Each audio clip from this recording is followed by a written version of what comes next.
Julia as well. So feel free to use the chat for that, and there will be a specific moment again at the end where we do it. What we're going to do today is first hear from Julia Schreber. She again was one of the guest editors of the issue. She's going to give us a bit of context for the event.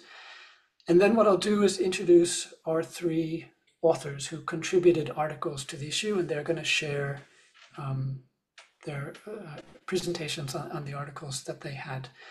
We're then going to have an interesting activity that Julia will describe to you a bit with Deborah, who's joining the call. I didn't see her before. I hope she's in by now. And that's going to be something we haven't done in this roundtable before. I hope it's interesting and valuable for everyone. And that will be the moment where we move into our group discussion with the audience as well. So let me then hand over to Julia to give a bit of introduction as one of the guest editors and her thoughts on the topic.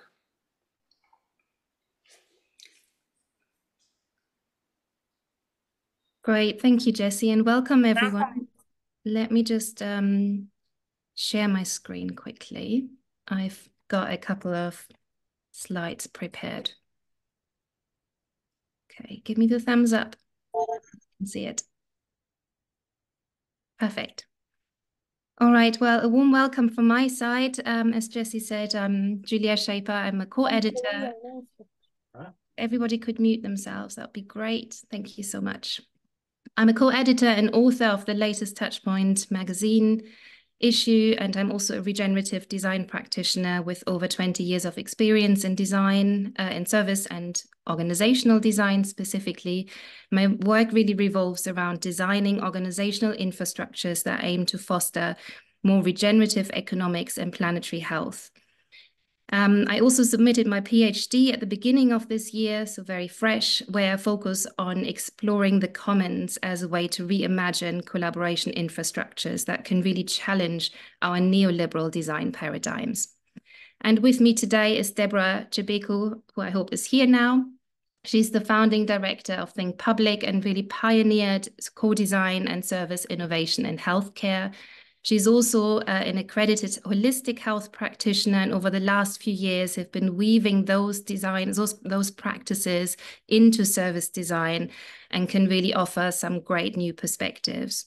Now, Deborah and I also wrote 2 articles in the Touchpoint magazine, which, although we won't present here today, we invite you very much to read. My role today is to set a bit of context for the session. So I'll start with that in a moment. And we're very lucky to have Deborah with us today because she will take us through an immersive reflection based on her practices. So I hope that that will be a great experience for everyone. All right, so let's get started with a little bit of context. Now, some of this might feel quite familiar to some of you, but let's just maybe start getting us onto the same page. So in a recent update on the planetary boundary, scientists have found that humanity has now exceeded 6 out of the 9 crucial planetary limits. And this, it's very clear now, poses significant risks to our ecosystems, potentially leading to irreversible environmental damage and harm.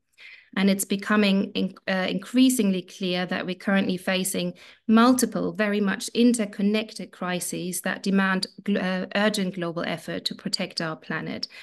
And that also maybe those carefree times of perpetual growth are likely to come to an end. But also, what's really important to note is that the global crisis that we are facing as humanity are in many ways unprecedented, as they present us with an intertwined level of complexities that we've never quite had to address in the same way before. So we often talk about the polycrisis in this context, which Doug Metalabs here illustrated really nicely. Here you can see, I think, the interconnections between, for instance, climate change, inequality, our energy crises, our health crises, our food and biodiversity crises, and then on the bottom within the emerging crisis, you know, we can add war, sadly, to that list as well. And although service design has been acknowledged for its role in creating innovative business approaches, with many of us probably agreeing and seeing it as a tool for promoting sustainability and bringing about social change as well as a practice, I think we don't quite seem to be equipped enough to be dealing with this level of complexity yet. And in fact, I would argue that not many disciplines are. So while service design has been viewed as a win-win practice for quite a few years that combines creativity with human-centric design and often for greater purpose, it's increasingly criticized for neglecting planetary and non-human needs, and perhaps most importantly, for also contributing to an economic system that's very much centered around the idea of GDP. And maybe that's a thing with human-centered design, which has perhaps by definition focused too much on creating human advantages, progress, and experience. So I'd say that in the face of these interconnected challenges we are facing, as a community, we need to acknowledge that we need to move towards maybe a planet or life-centered design practice, which will very likely require different expertise, skills, and understanding as well. And so I think in that context, it's important for us to also recognize that at least some of our current environmental and social challenges can be attributed to a failure of design, as Escobar has pointed out so aptly in his book, Design for the Pluriverse. So the topic of the touchpoint issue and today's roundtable discussion, redefining value creation, for us really means needing to shift from a mechanistic design approach to one that embraces the more intricate dynamics of living ecosystems. But it also means that we as designers need to start to acknowledge our role and responsibility in challenging and reshaping economic structures. We need to think about redefining our relationship with nature. And importantly then, I think how we design being part of nature as opposed to being superior to it. So part of this might actually involve also engaging in much deeper discussions for us as a community if we need perhaps some sort of moral compass for design, perhaps similar to what is currently proposed in the degrowth movement, some of you might know, which uphold the values of, for instance, autonomy, emphasizing freedom at both the individual and the collective level, sufficiency, emphasizing that no one should have too much in regard to planetary boundaries, so we need to stay within planetary boundaries, and then above all, this idea of care, a principle of non-exploitation and non-violence that emphasizes, as is written on the slide, in solidarity and collaboration, both towards humans and non-humans. So either way, in the context of this polycrisis that I'm describing, it's really key that we start to recognize that we are at a crossroads in design practice as well, where our activities need to start to contribute towards building a regenerative future. And different narratives are already emerging in response to this challenge. They're already shaping new stories, new perspectives, and new approaches. And excitingly, I think there's an emerging consensus within the design community that service design also must evolve to be more relational and regenerative to foster a sustainable and an equitable future. But of course, a transformation like this is not easy. And I think it's not necessarily about doing what we're currently doing, but simply in a greener way. A transformation like this really requires us to move from an extractive mindsets, which are probably very much ingrained in all of us and rooted in our economic system, to regenerative ones. And I think this presents us with some great opportunities to reimagine collaborative infrastructures that can truly challenge traditional business design and value propositions. So in this context, as designers, we face some really important questions, such as how can we contribute to a regenerative future, and where do we currently fail to do so? So my invitation in the chat is start thinking about it and to share your thoughts on that. But also, if we need to redefine our relationship with nature, then what could adopting a living systems perspective in service design actually look like? And how can we ensure that our design efforts help to create a new economic story? And just how can we even start to disentangle service design for neoliberal economics to redesign design and stay within planetary boundaries? So these are some of the questions I would like to invite you all to think about during today's roundtable. We have a nice discussion about them later on as well. But we're very, very lucky to have three of our authors here today who can share some of those news stories that are emerging against this background with us. And with that in mind, I'm going to hand over to Jessie, who's introducing our guest. Okay, thanks so much, Julius. So Samuel Huber is going to be one of the first authors we're going to hear from. Samuel is the founder of the 4 Planet Strategy Lab and a research fellow at the Zurich University of the Arts. Previously, he was a strategy director at Japanese design firm Goodpatch. He holds a PhD from the University of St. Gallen. Sam, please, the floor is yours. Yeah, thanks so much for the introduction. Let me also share a few slides here. So yeah, it's very nice to be here. So I was already really excited when I heard that the Service Design Network is putting together this issue on value creation. I was very excited when I finally had the whole touchpoint issue in my hands and could go through all the articles. And it's so nice to see so many people joining tonight for the roundtable. So I'm here to just give you a brief overview of the article that I contributed to it with the title Planet-Centric Service Design. And yeah, very simply put, I'm here to talk about how it happened that we kind of lost the planet in our practice. And the reason for that is not that all of you are very, very evil people, because to whoever I talk to, everybody cares about the planet, which happens to be our home, right? But the reason I believe is that human-centered design was just too successful. And why did that happen, right? So during the digital transformation, suddenly all of these things started becoming faster and more interconnected, and you were on this global stage all of a sudden, and people were looking for orientation, for a lighthouse, what to do next. And along came design. So don't get me wrong, design has been around for a long time, but design, human-centered design came along and said, like, don't you worry, just focus on the humans, focus on human value. And that just clarified a lot of things. And quickly also organizations realized, this is pretty convenient. So if you look after human value, usually that translates pretty well into business value. So let's double down on it. And here we are, experts at human-centered design, and have fully forgotten the planet. So what is needed? Needed is a perspective that introduces the planet into our practice again. And I want to start with the definition that I shared in the article. Now, I know it's a lot of words, but let me pick some of them to show you what actually the elements are within that.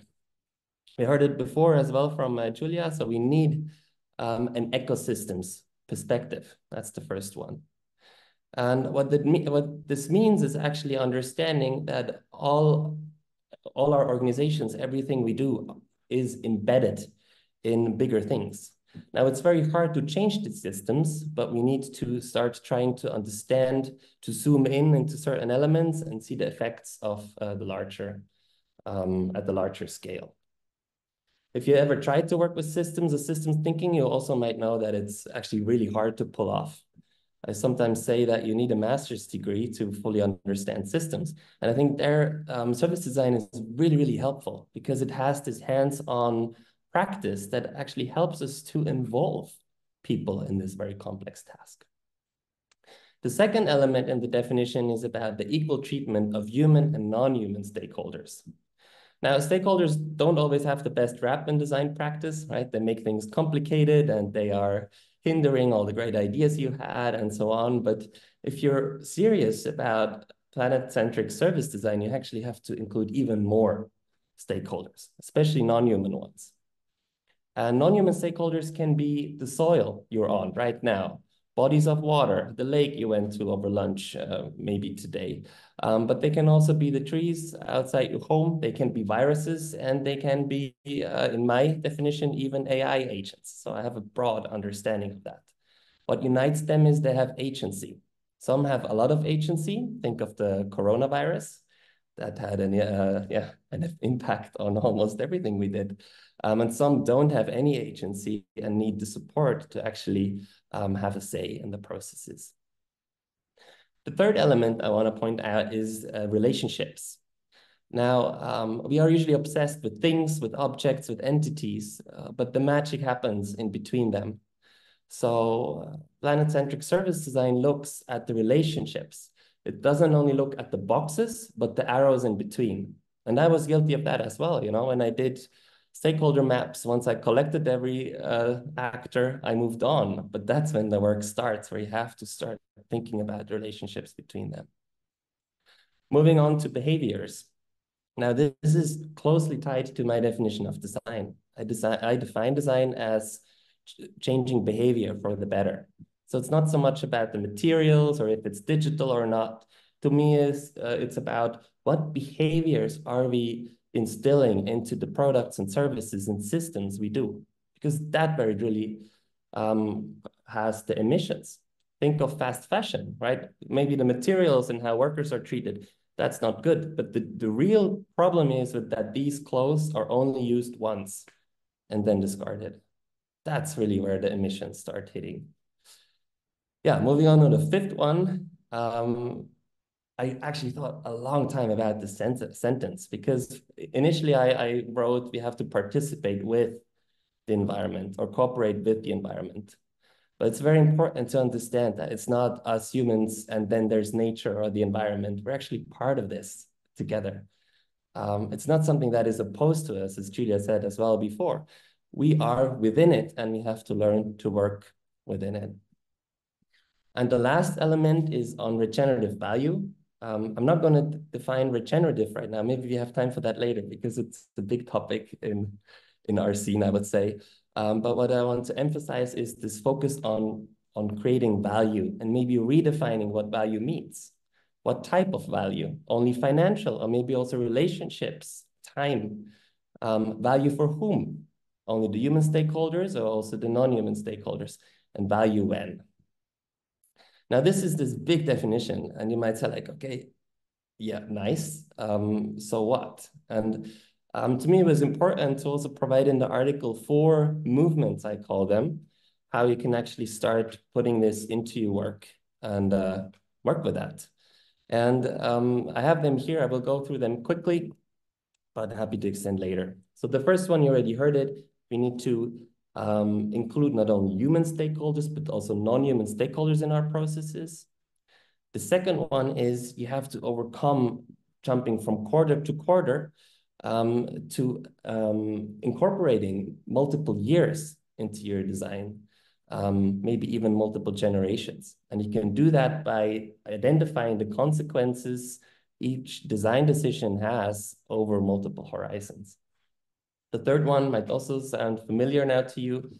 It's not always about getting more users maybe, or more customers, or more of anything. Think about how you can deepen the quality of the relationships you already have. And the fourth one, which we will talk about later on, most likely as well, is we have to realize that we are within a certain economic system. And my claim here is to be more honest again with the cost that really happens, but also the value that is generated. So here, try to reclaim this business terminology, because at its very core, business doesn't necessarily have to be about making people filthy rich. Business is about allocating resources in an efficient way, which also helps the planet if it's done the right way. And it's also about sustaining great ideas for a longer period of time. Is it lived like this right now? Unfortunately not. So these are 4 movements, and they're not changes, they're not shifts, they're movements, because they need groups of people that incorporate them in their organizations.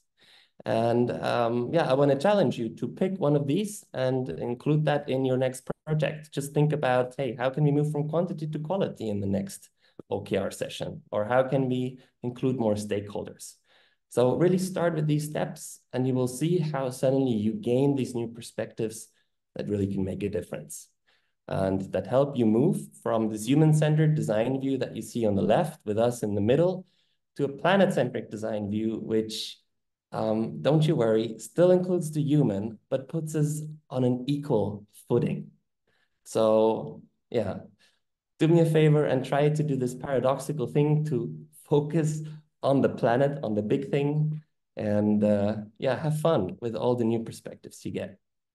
Thanks so much. That's all from my side. Perfect. Thanks so much, Sam.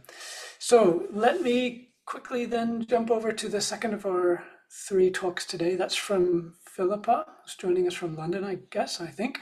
Philippa Rose is a practitioner and educator in human-centered design and innovation, and she has 20 years experience working with government, healthcare, and the private sector as well through her company, Current Works. She also teaches at the University of the Arts in London and is a design expert for the UK Design Council. So the floor is yours, Philippa. Thank you, Jesse. I'm just going to share my screen.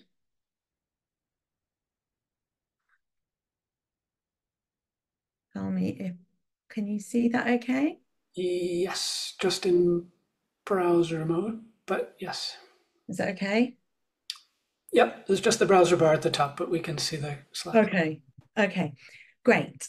Thank you for having me. So I am here to talk to you. I wrote an article about REN, a new framework that I developed with my colleague Victoria, and really thinking this is about making the invisible visible, and thinking about how this is in correlation with living systems qualities and how that has influenced REN, and also in terms of our attitudes and behaviours as service designers and in our practice. So yeah, so REN is a kind of it's a reflective tool elevating kind of regenerative practice and equity considerations in the service design process. But I've developed this with Victoria in response to a lot of the work we've been doing in complexity. We've been dealing with a lot of complexity working with the UK National Health Service, and also I've been involved in change management programs with several universities. So bringing together our experience in kind of health, education and sustainability. So it's no surprise with drama picture here, you know, the climate crisis is the biggest issue of our time, and we've got much to learn from nature and living systems regarding adaptation, resilience in dealing with the complexity that I mentioned. And sustainability are often high on the agenda, but deprioritized in large, complex organizations when budgets are tight and capacity is overstretched. And they're often invisible or seen in isolation rather than as part of an interconnected ecosystem. So there are, you know, limitations of current design models, and we need to move from kind of, you know, consistently from kind of dominant models focusing on feasibility, desirability, viability, to alternative models such as donut economics, which are much more holistic and considering, as Samuel said, you know, different aspects of different stakeholders, not just humans, but otherwise, and thinking more about life-centered, humanity-centered models. And so it's time that we make thinking visible, more holistic, and really start considering interconnections, and making sure we don't leave anyone behind, people or planet, and any unintended consequences for people or planet.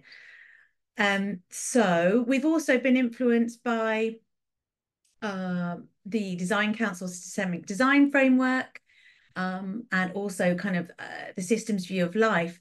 So the Design Council framework recognised the importance of these kind of invisible activities that sit around the design process. So we're thinking more around orientation, value setting, collaboration, connection, and these activities are rarely recognised and rarely resourced and rarely done. And in the system view of life, there's urgent calls around design attuned to complexity and more of an interconnected ecology of living systems. So needing to think more holistically and more interconnected. So we've developed a sort of practical framework that tries to try to move beyond the singular end user associated with service design historically, or singular expertise, adopting more of a relational ecosystem view. We want to kind of promote shared purpose and accountability. And I love this quote. It was already on a previous slide, but I just wanted to call it out bigger because I just think this is, you know, this kind of says it all really. You know, what if you're not designing for the planet, what planet are you on? And I'm going to introduce you to the REN tool now, which seeks to go beyond feasibility and viability and elevate these kind of more regenerative values, sustainability and equity into more holistic and relational design practice. So here is the REN wheel. So this is a practical tool designed to be used in a group setting. And it's the key, the biggest value is the kind of conversations and deliberations that happen around it. So it's a strategic design tool. We have 4 lenses to aid either reflection and review of current state, service or intervention, or prioritization of future state concepts or improvement opportunities. And we've used it in 3 National Health Service trusts and 2 universities and 2 programs with place-based systemic programs with community networks. So it's directly informed by the kind of equity gaps and rigid constraints that we've seen in kind of healthcare university service systems. And the biggest value really is about making, as I mentioned, it's around the deliberative conversations. It's about making thinking visible and more equitable in the design process. And when we've used it in practice, it's been quite effective at providing this kind of boundary object as well that kind of helps level hierarchy in certain conversations. And the hierarchy is very prevalent in universities and in our experience, in the health sector. So this kind of, and it's kind of incorporating living systems qualities around like holism and sort of interdependence and adaptation. So you can use this to sort of set a baseline when you're looking at an existing service where you think, okay, where are we doing better? Where are we doing less well? Where might we want to put our energies? Where do we want to prioritize? And there is a scorecard element, but that's because people in the NHS love a scorecard.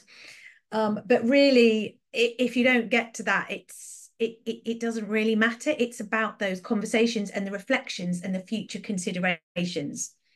So I'm just going to unpack it a little bit. So each of the four sections has three subsections. So workability considers adaptability, accessibility, viability. It's kind of about navigating emergence. Then we move on to responsibility, and this is sort of prioritizing design ethics, evidence-based, purpose, and environmental sustainability. Then in terms of equity, this is kind of trying to elevate, making sure that fairness, transparency, mitigating bias, which is essential for flourishing. And D, moving beyond the singular end user, needs are defined by affected communities with different lenses. And this is around kind of trying to advance prevention and promoting social benefit. So this is just an example where it's kind of filled in from a case study. And then I've got a couple of examples of REN in use, which might sort of bring it to life. So this was a project where we were working with a network of communities and business leaders from underrepresented communities in very specific locations around the UK.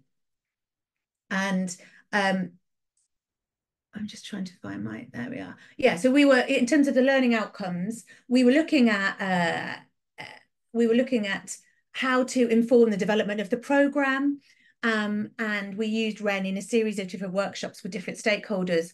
And the outcomes were around upskilling and then translating the needs of actual businesses, because there was also a lot of jargon around sustainability in terms of funder speak, compared to people on the ground actually doing the work. And also completely wildly different understanding of how to measure sustainability as a KPI as well. Then we also used REN in a setting in the National Health Service, and this was this was quite a sensitive program, because we were working with maternity services, and there was wildly disproportionate outcomes where there was incredibly high stillbirth rates for South Asian women in the community.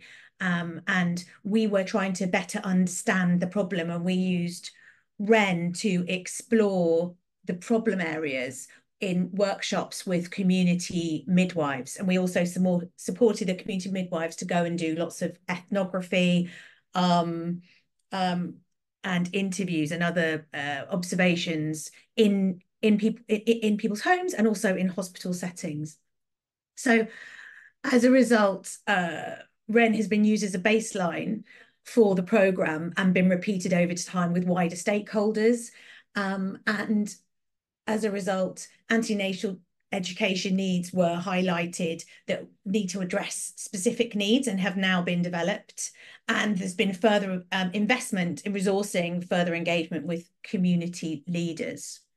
So that just sort of gives you a bit of a flavour in terms of how we've used REN in practice.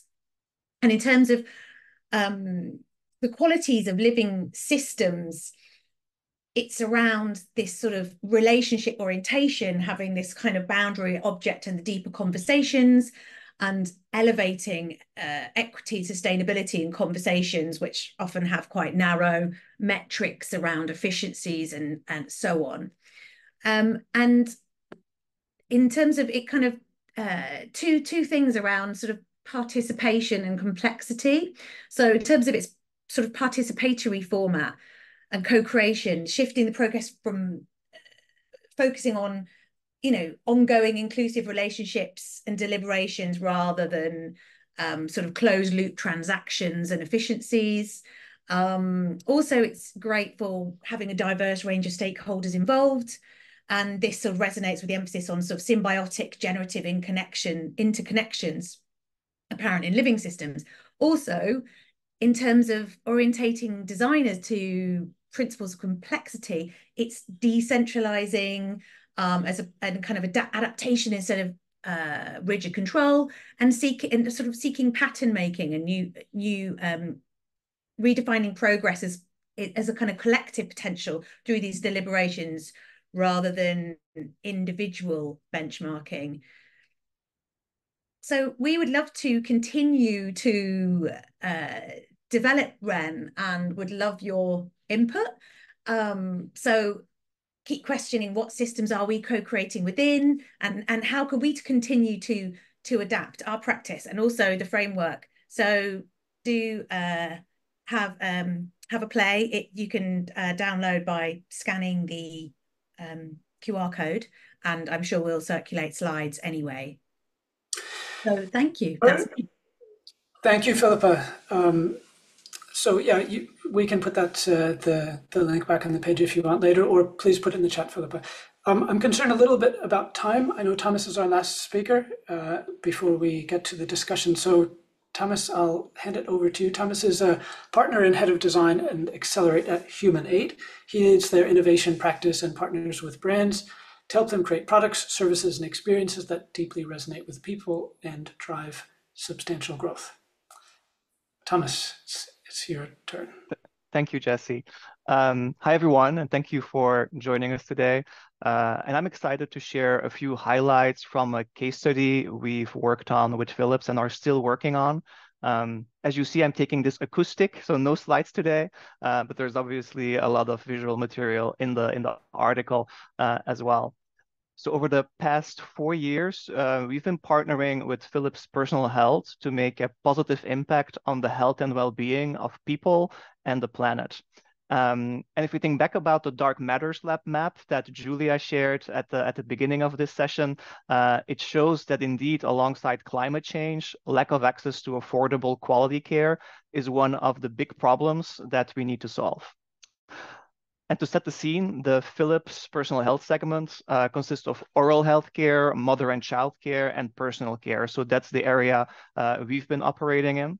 And when thinking about the topic of this edition of Touchpoint, redefining value creation, looking beyond profit as a sole driver and instead considering social and environmental performance, I believe setting the right KPIs is really essential.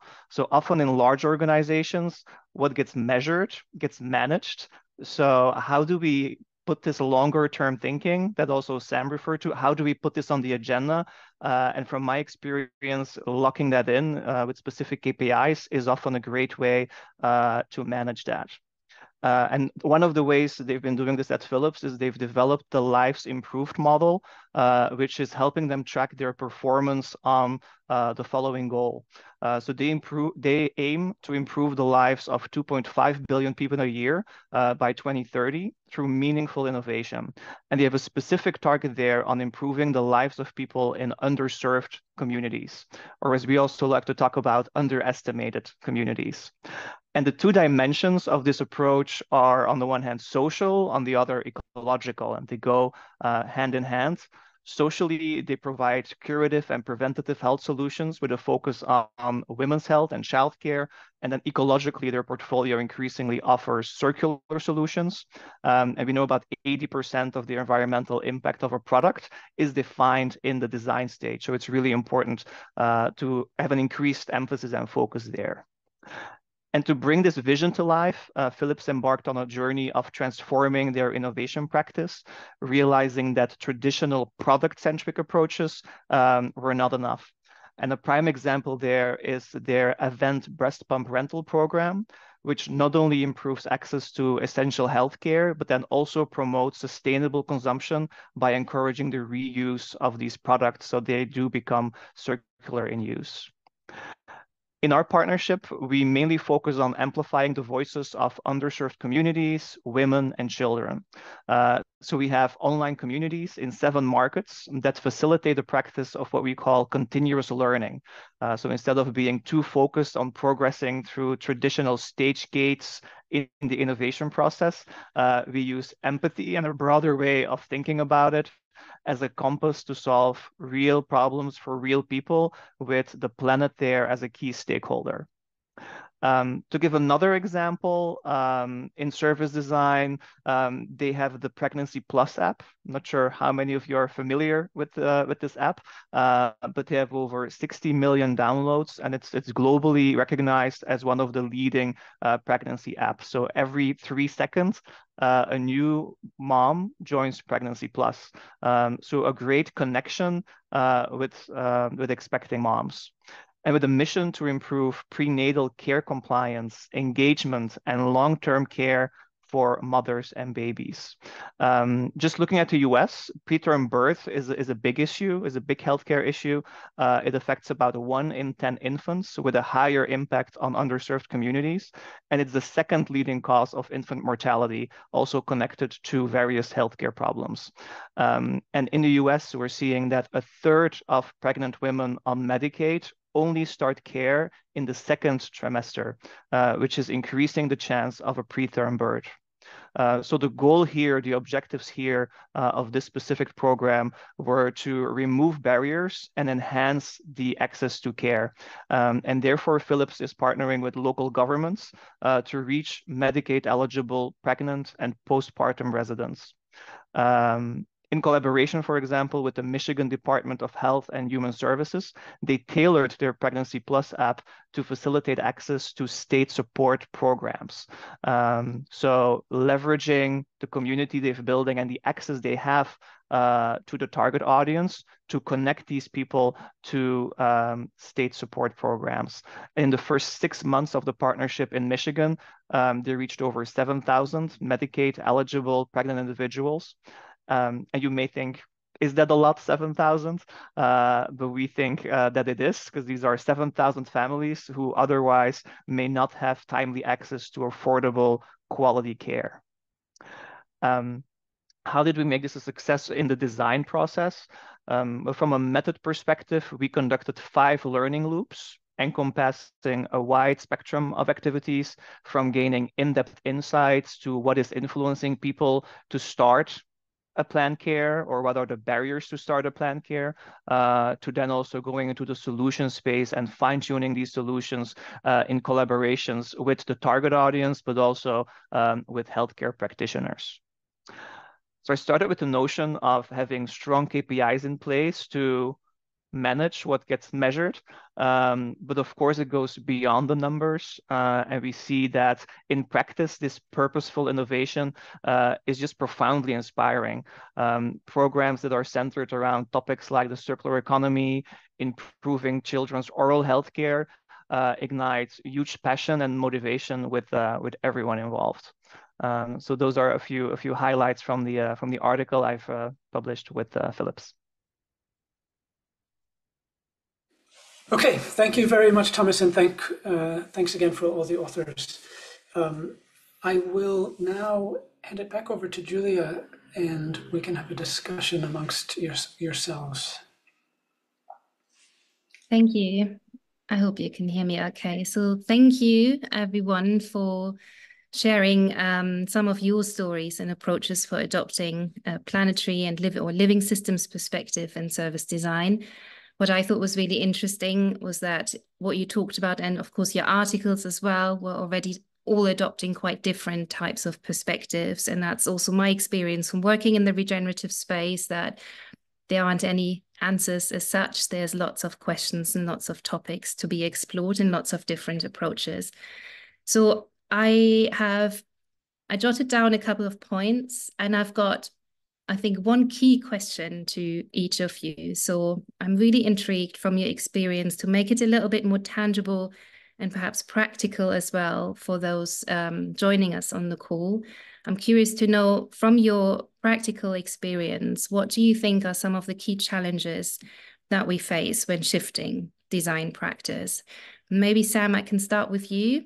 You defined your a planet-centric service design practice, which I thought was great. You mentioned aspects like ecosystems, equality, relationships, behaviors, participation, and regenerative value. I think this was all of them. Now, I'm really curious to hear your thoughts, or maybe, I know you've done great work actually in the whole field, so you know about your experience around the practical challenges that we face when trying to embrace some of these, ecosystem perspectives, or, when it comes to actually moving towards becoming more relational in design. What does that mean in practice? What are the challenges we're facing as designers?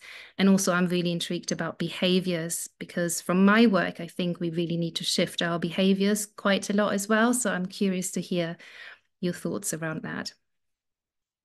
Yeah, thanks. So it's a lot of questions. I'll try to answer most of them, but just to start with your initial question, if we need to shift these practices, my view here is a bit in the sense, I don't think we have to, or I don't think we should see it as fully shifting, but really as recalibrating, as figuring out how we can change certain elements, how they're done, to then have an even bigger impact. Why do I have this view? The reason is a bit, having worked with organizations now for many, many years, I realize how difficult it is sometimes for them to drastically change. When you think about organizations, they all start out as a startup, right? So they have to try out things, they're creative, they do all these things, and suddenly they figure out one thing that works. And then they go into retention mode. So everything that tries to take that away from them, they fight it, like our bodies fight other intruders, right? So really using an approach that is more geared towards recalibration has worked quite well for me in that sense. But yeah, you brought up the many elements I mentioned that are important and that are challenging. I think the most crucial one, if I can pick one, really is that we cannot do it alone, not as service designers, right? So it's just not something I myself can do, and not even me with my team, or not even me with the organization. The thing is, as soon as we are really taking this perspective seriously, we have to realize we're looking at a whole life cycle. And there's very few companies that actually own a whole life cycle. I don't even know if I think it would be a good thing that they own this whole life cycle. But what suddenly happens is you have so many elements, so many people that have to talk to each other, and that's hard. So service design turns into kind of a practice almost of translation. And I believe that service design and design in particular has this special power of prototyping, of materializing things, of almost creating this language that goes beyond disciplines to make us understand this. So that's the first thing. And the other part that's so difficult, I mean, you mentioned it also in your introduction, we have these living systems, right? They're not static systems, they're living, they're moving. So the moment you start trying to work with organizations, you have to be very good at defining which things are fixed and which things are in flux. And you have to actually design for that. So you have to know, okay, here I'm making actually a statement or I posit that this is this way. And the other things I leave kind of open so that they're malleable, that they speak for themselves, and that I also allow the other stakeholders to change them, to work with them. So this is really different and difficult because, I mean, we all fall in love with our product, services, and amazing ideas. And it's really about practicing humbleness and letting these things speak for themselves and also be changed by what is happening. Great, thank you. And your last points just made me think about how we've become so used to be churning out these blueprints and journeys, and how they also, you know, there's a risk of them actually representing quite a static view of something. So how do we actually create more of a living system perspectives in our tools and methodologies that we've created? And with that, that prompts my next question to Philippa, actually, because speaking of tools and methodologies, thank you for your presentation of REN, which I thought was really thought-provoking, and it was great to actually see an actual example of, you know, a framework and a tool being proposed that moves us slightly into a slightly different arena.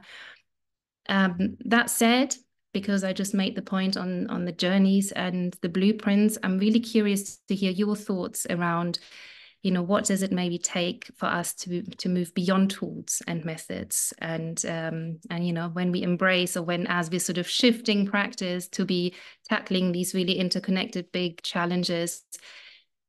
From your experience, are there other aspects that we need to really look at that go beyond redesigning our toolkits and our method decks? And if so, what could they be?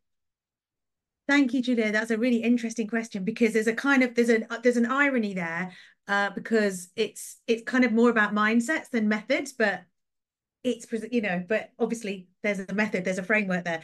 So it was partly influenced by a lot of the work we did in the kind of higher education sector, and Sharon Jones and I have got a chapter coming out in a book about this later this year. And it was really interesting what Samuel just said around humbleness and humility, because we identified that humility as and making thinking visible, as well as empathy, as core competencies of the you know, turn of the designerly mindset.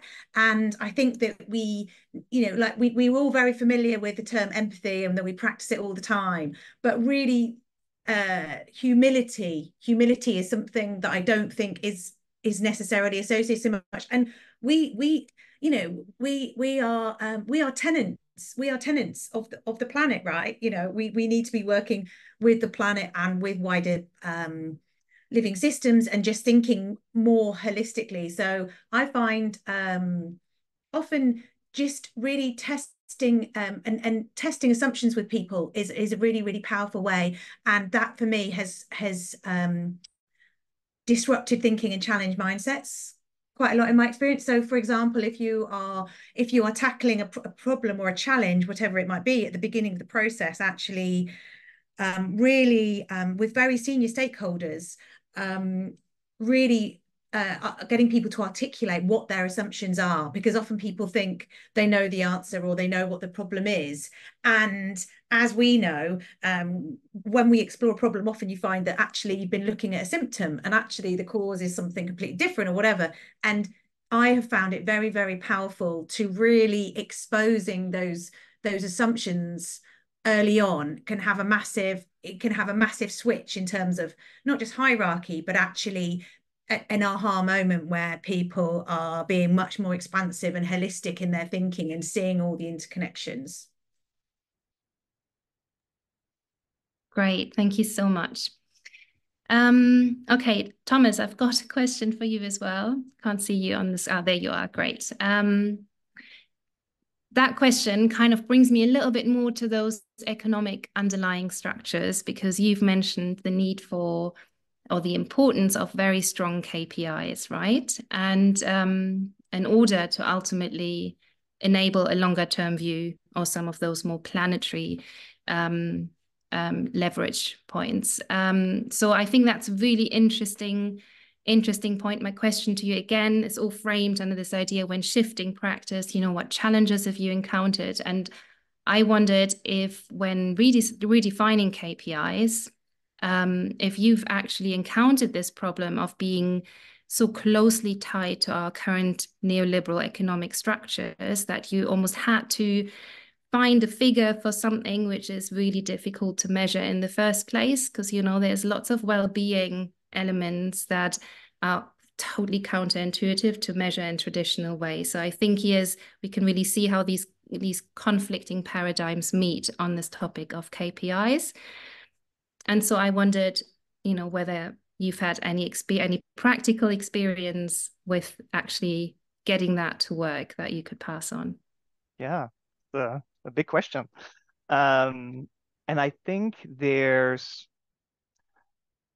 almost like a parallel track to solving it. I think on the one hand, which the example here we gave from the Lives Improved model and KPIs, it is about how do we fit into some current structures, into things that are well established, sometimes also linked to like how people are incentivized. So how do we work within the limitations of a current system and like hack the system to like bring that long-term perspective into something that's familiar to everyone, and that kind of works. So that's one track. I think the other track is more linked to like changing the system, and that's more of like a longer play. I'll refer here to like some of the work that my colleagues at Space Doctors have done, and they're a sister agency of ours. And last year or 2 years ago, they published a paper called "New Words for a New World," because the language we're all using in organizations and business is carrying such huge meaning. So what type of language do we need that's more applicable to the big problems ahead that you also shared in the beginning? Because if we think about it, business language is quite like warlike, right? It's about our right to win. It's about winning market share. So there's like a win versus a lose. So how do we turn that into something where there's a win for both sides and more of like a thriving ecosystem? So I think that's the other parallel track, and language is one of those components, but it's also about like working on those systems, which is more disruptive.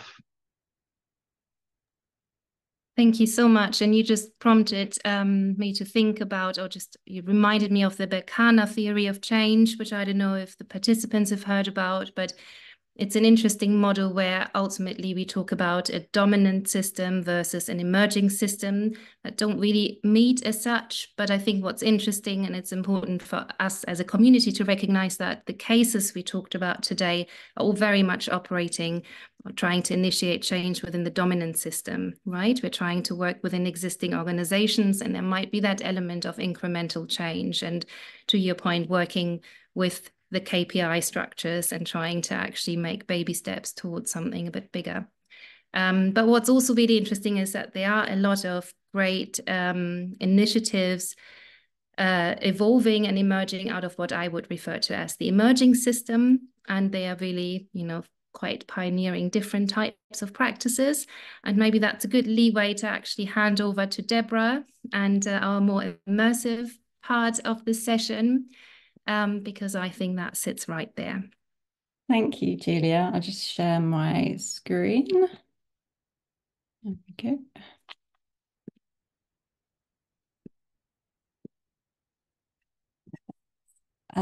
If I put it in slideshow mode, does it work for everybody?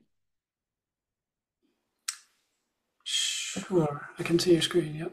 Yeah, perfect. Okay, great. So thank you. Thank you to Julia for forcing me to actually write an article, because I never write stuff. And actually the process of reflecting on practice, particularly bringing service design practice with the holistic practice together and kind of, I guess, looking at those intersections at this moment in time is really interesting. And it's really interesting to hear from everybody else talking about their practices. And I think there are a wide array of people approaching it from different perspectives, which is fantastic, because ultimately we're all trying to achieve the same thing. So I guess what I wanted to share today was a little bit connecting to the article that I wrote around reconnecting to our roots in evolving design practice, is to kind of like look at ultimately the interconnectedness that we have as humans with living systems, and how we can, as designers, start to, I guess, evolve how we work and how we are as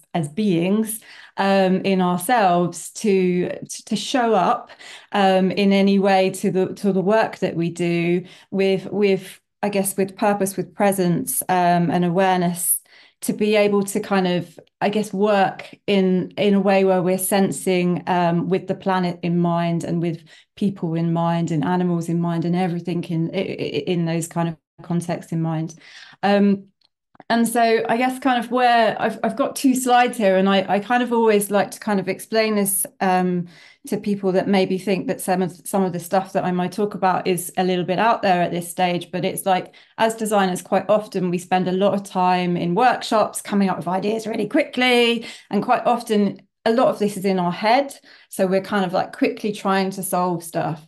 And I think what we're trying to look at here is actually, how do we start to embody and actually move not just from thinking in our heads to actually feeling in our bodies, and connecting not to how our intuition and our inner knowing is guiding us quite often within things, which is quite controversial when we then start like looking at, sometimes, you know, we've got to look at big data, but actually there's lots of different sources of big data, and our body and our intuition is giving us so much. And quite often, if we're so busy, we forget that actually, you know, our gut instinct is trying to tell us something. And so what I guess what's really important is to actually kind of move from that motion of kind of working in that sense of constantly being in the head and kind of like trying to solve stuff, to stepping more to just pausing, slowing down, and kind of sensing our way.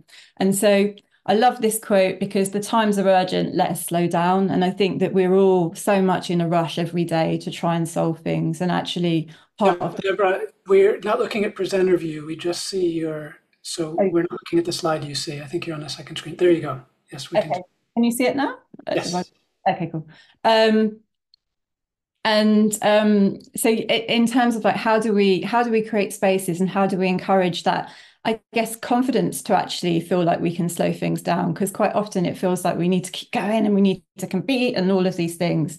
And so part of what I wanted to kind of help and create space today is to, I guess, create some time to kind of start to sense that collectively here together. So I'm going to share, I don't know if this is working, so I'll do it like this. A project that we created at Think Public called Design with Gaia. And it's basically a provocation tool, really. It's not a tool that I would say is solving everything, but it's a way of helping people step into this place of kind of exploring how we connect with living systems, and how we sense in different ways. And what we've created is a tool that basically takes people to kind of guide them to either connecting with ancient wisdom and that of our ancestors, and actually how do we kind of look back through history and time and all of the ancient practices, and what can we learn from that to inform how we embody our practice today, or how we tackle some of the social challenges or environmental challenges today. And then from the second set, we have a series of cards which looks at nature and looks at like natural systems.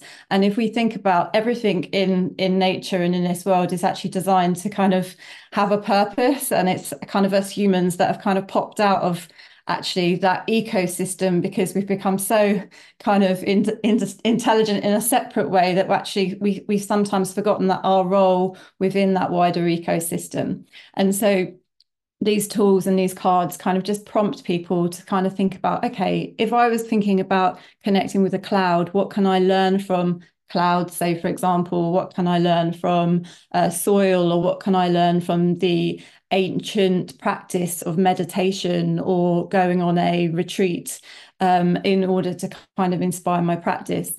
So to start to kind of play with this today, I think everybody's pretty much got their cameras off anyway, but I invite you to turn your cameras off if you feel comfortable, and just make sure everybody's on mute, because we're just going to do a mini guided meditation to kind of, I guess, start to kind of slow down and start to sense in different ways. And I really encourage people to use these kind of practices to help people, particularly at beginnings of meetings or workshops, to just actually not just physically arrive, but also kind of mentally, spiritually arrive in the spaces. So what you have is then much more deeper conversations that are kind of grounded in the earth and grounded in kind of deep thinking. So I invite everyone to just either close your eyes or soften your gaze, or just kind of focus on your feet or something like that. Maybe look away from your screen. It doesn't really matter. And we're just going to kind of focus on our breath. And obviously it's pretty much the end of the day, I imagine, for most people.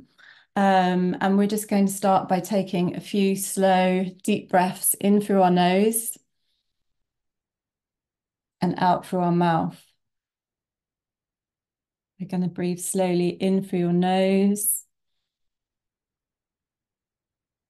and out through your mouth. And one more time, just breathe slowly in through your nose and out through your mouth. And just notice how you feel as you sit on your chair today. Feeling the contact of your body on the chair and your feet connecting to the floor beneath you. Making sure you can feel both feet on the floor. And we're just going to do a quick kind of body scan, just sensing how we're showing up today. So if we bring our awareness to our heads, and maybe just notice how your head feels. Maybe if you've got any tension across your jaw or anything in your head, just give your maybe jaw a little wriggle, and maybe just turn both sides of your mouth up into a little smile.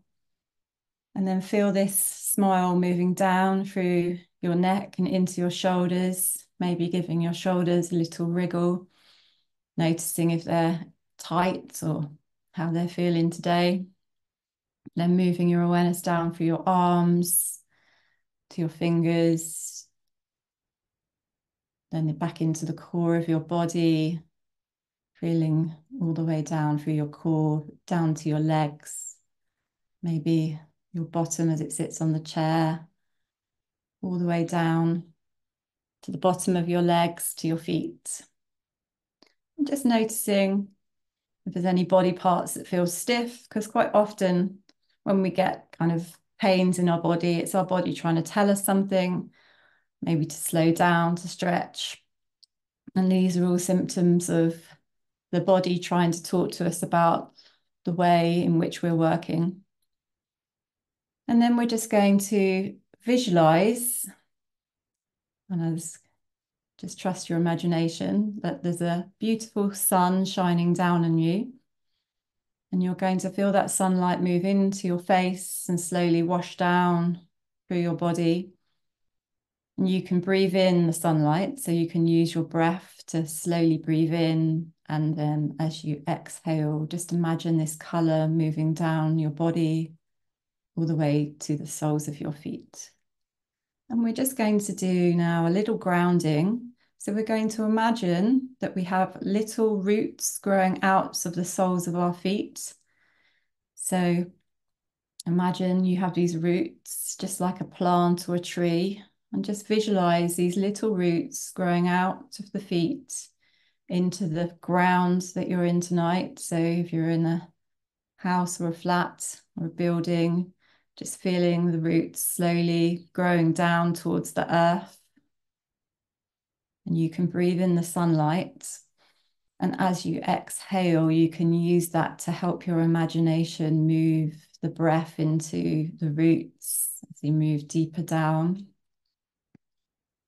And then your roots enter the soil beneath you.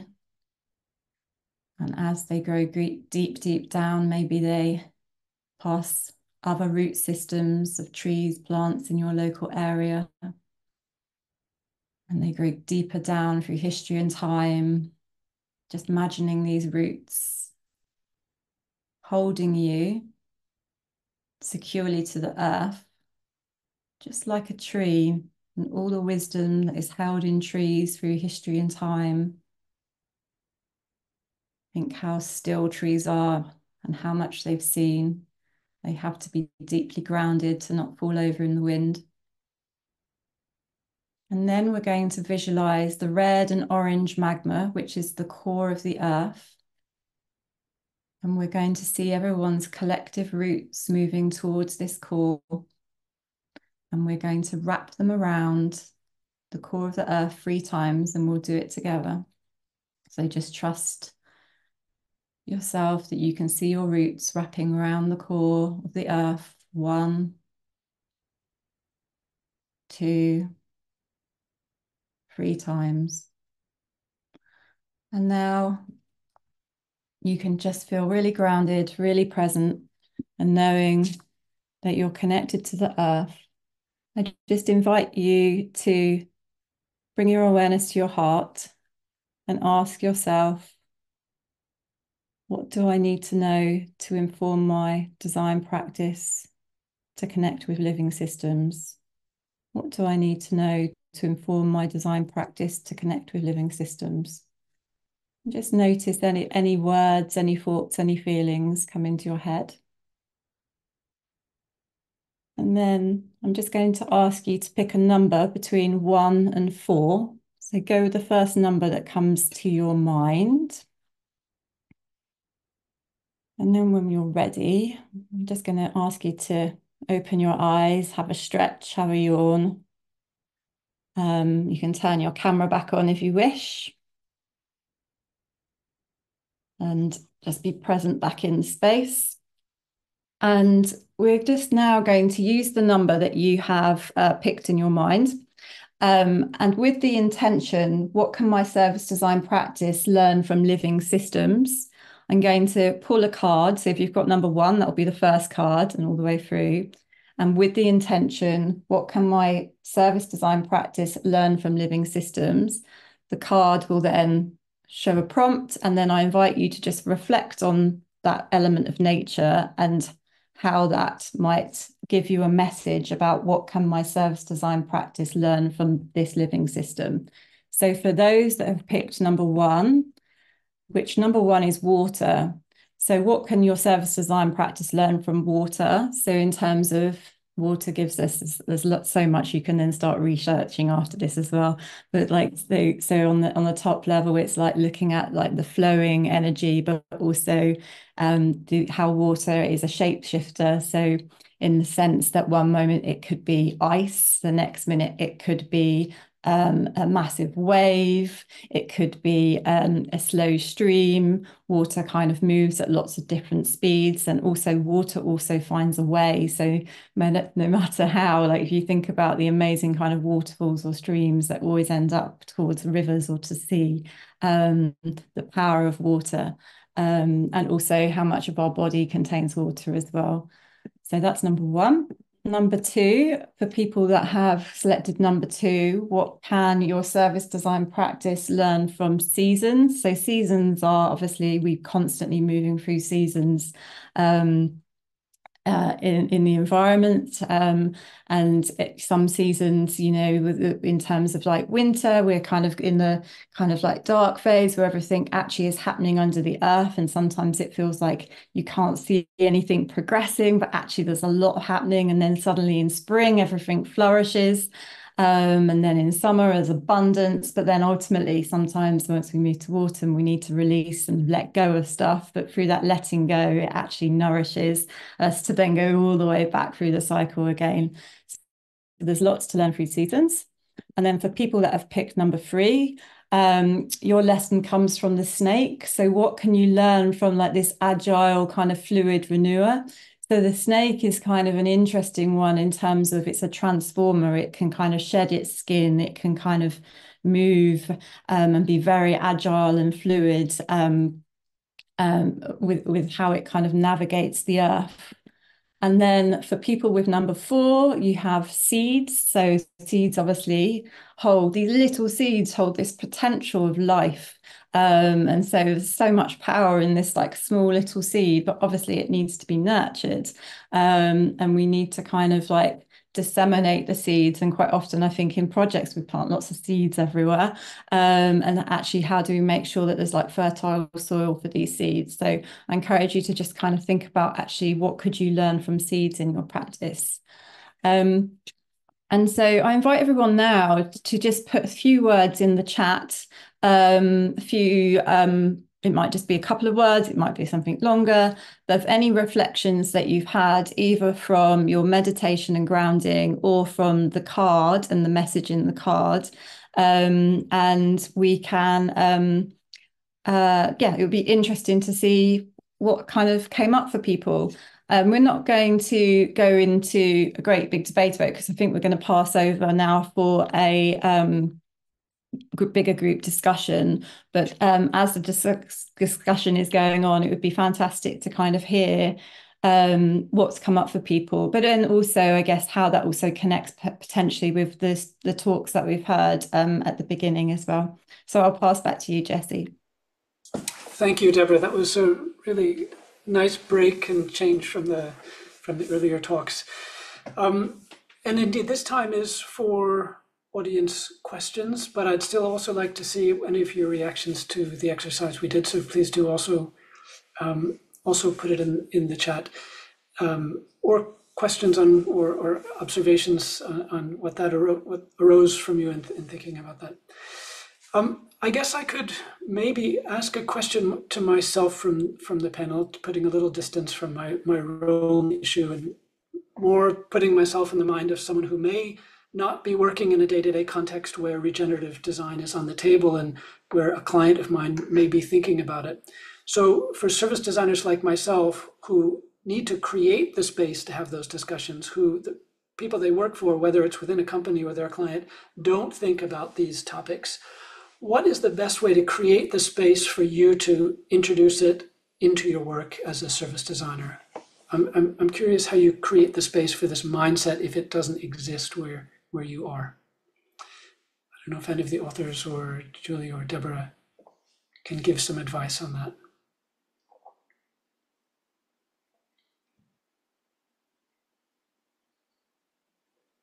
Sorry, just to iterate, how do you create space for the mindset? How you create the space within a client situation or a project situation where the people you're working for don't have an appreciation for what regenerative design is. They don't think about sustainability. They're just thinking about satisfied customers or sales or conversions or something like that. How do you begin, if you're not the lead yourself, if you're not the head of the company, in creating this? So I would say, like, quite often there's not like masses of people like knocking the door down saying, can we do these types of projects? But it's actually how we start to shift how we show up and how we deliver our practice. And so quite often I would just encourage kind of weaving small elements of these kind of approaches or ways of being or language as much into your proposals, into when you show up and have a meeting with people. And so, I mean, it's tricky because, like, obviously we're trying to shift into a new way of being, but then when someone comes and like says, can you tender for this? And it's got a particular thing that you obviously is this balance of you obviously want to win work, but then we always think, well, why don't we put a section of this in the way in which we work is actually bringing all these methodologies in and shifting that organization slightly. So we know that it's going to take time to move that dial, but actually we need to change our practice, and we also need to, I guess, step forth with confidence. And so for me personally, I do a lot of like drumming with groups. I had a massive group the other day with like Harvard professors and loads of very senior people. And I was nervous before I got up there and did this activity, but actually it was fascinating to see what it shifted in the room and what it allowed to come forth. And so I think it's as much about us as practitioners stepping into that uncomfortable space, but we have to do the work on ourselves in order to kind of be in that place authentically. Yeah, I would like to continue that if I have the time, because I fully agree, right? It's in the end, you just have to do it and not think too much about it. So my spirit animal is the Trojan horse. And what that means is I try to integrate these practices in everything I do. And I know that many of you in the audience as well, you've done similar things like 10 years ago or so, because I remember the times when I started back then, where even including the human perspective or the people, the users, was actually quite radical in these processes, right? And what did we do? We did guerrilla research. We just included it no matter what. And fast forward now, suddenly it's very well established, and it's even written in the strategies of companies that they're customer centered. So just do it, because there's 3 potential outcomes in my opinion. The first outcome is the best. They really shift their practice as well. So I'm very happy if that happens. The second outcome is they realize, oh, there's a trade-off. There is actually a decision to be taken, and they might still go the established route, but at least you started something. And literally the worst that can happen is that nothing happens. And of course, I'm a bit sad if that turns out to be the result of my intervention, but it's doable. So yeah, it's really claiming the space, kind of not waiting for the space to happen, because nobody is running in my door asking for like, oh, how can I get the planet into my organization? And I'm also not waiting for that. Okay, thanks. Any other thoughts from those that didn't speak yet? I could add something as well, Jesse. I would second 100% what Deborah and Sam have just said, and I'm not going to repeat that, but just to maybe iterate a slightly different angle, which is more about, I think, many of us sometimes being in situations where perhaps we wait for permission, whether that's the right client to come asking the right brief, or whether that's actually, and that's my context with my PhD, working with people in large corporate organizations who are really passionate about making a genuine change, but who still somehow wait for permission to be able to do it, who wait for their supervisors to give them the time, the extra time that they think, you know, to be experimenting with these new techniques or approaches.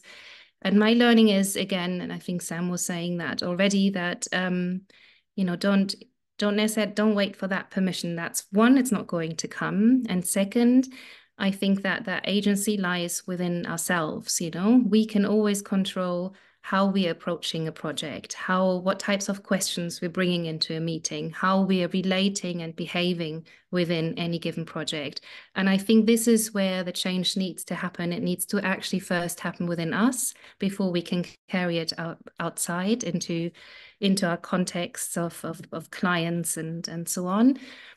And so I think that's where also the power lies of these approaches, you know. I mean, in my work, I'm no longer using any stakeholder mapping, which, you know, back then, 15 years ago or so, we thought was a great way of creating a client report. But I'm trying to understand the kind of the trans-contextual element of any system. I'm trying to map that out. I'm trying to just talk to people, build these relationships. So there's different ways and approaches of how you can use the time that you've got and these rituals and the meetings that you've got already without necessarily adding on new, you know, seemingly new stuff. It's just about how you go about doing that.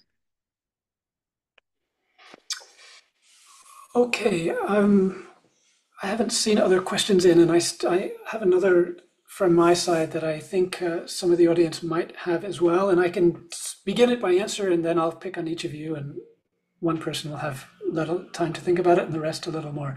And that is how you can start, if the discussions around this table triggered interest among the audience in thinking more regeneratively, applying regenerative design practice, where can they start in terms of reading or research to enter the space? What can you recommend from the panel as a book, as a podcast, as someone who's writing on Medium, some entry into this kind of this thought? Now, I'll answer from something that's close to my heart. It's an issue of Touchpoint that we did several issues back called Service Design with the Planet in Mind.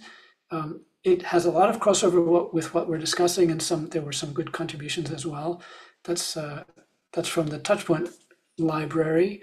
But I'm curious from yourselves, what are things that this audience can go off and Google if the topic interests them, beyond, of course, buying and reading the issue that we're here talking about today?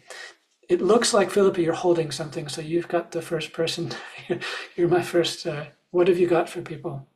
Thank you. I've got a book called Do Design, Why Beauty is Key to Everything. And I'll put the website.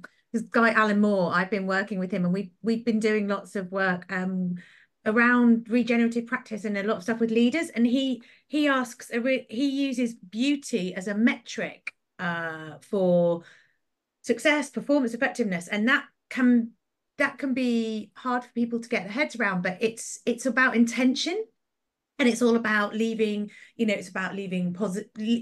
planet and people in a better state than before you intervened. And he asks a really interesting question, which I think is really interesting to consider. He says to leaders, is that the most beautiful decision you could have made? And when you think about beauty and decision making, I think that's quite thought-provoking and interesting. So yeah, I'll leave that there, and I'll put website in the chat. In the chat. Sam, can I pick on you? Yeah, I've been thinking, because there's more and more resources actually out there, tool lists, great communities. But one thing that I've really enjoyed, and it's not necessarily for learning the hard facts about it, but there's a podcast called Everything is Alive. And it's usually from the perspective of things. Usually they're objects, so they're toothbrushes, they're just random things around us, and they start speaking to you and telling you their life stories. So even though this uses human language, I find it quite a fun way to get to know non-human actors, which to me also are objects. And if you then really want to dive deeper, the second recommendation I can give is a massive open online course by ETH in Zurich, which is called Designing for Regenerative and Resilient Systems. I'll look it up in a second and share the link. It's for free on edX. They have multiple sessions on beyond systems thinking, on moving from sustainability to regeneration. And I think it's a really well curated class where you can learn a lot.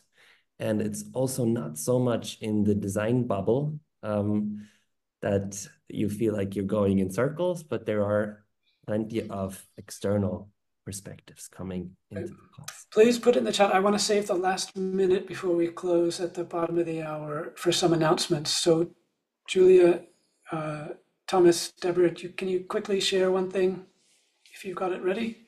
Yeah, I can share a link to the regenerative design community that's been going 2 years, which we meet kind of every other month. And it's just a good space to kind of find out who's doing what, and also to find other resources. And then the second thing is actually to just go out and walk in nature and listen to yourself.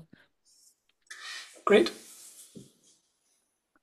And I think from my perspective, less of a resource specifically on regenerative thinking, but we touched briefly on the importance of behavior change. And I think there's an opportunity to like flip the script and leverage some motivational psychological models and thinking that haven't always been used for good.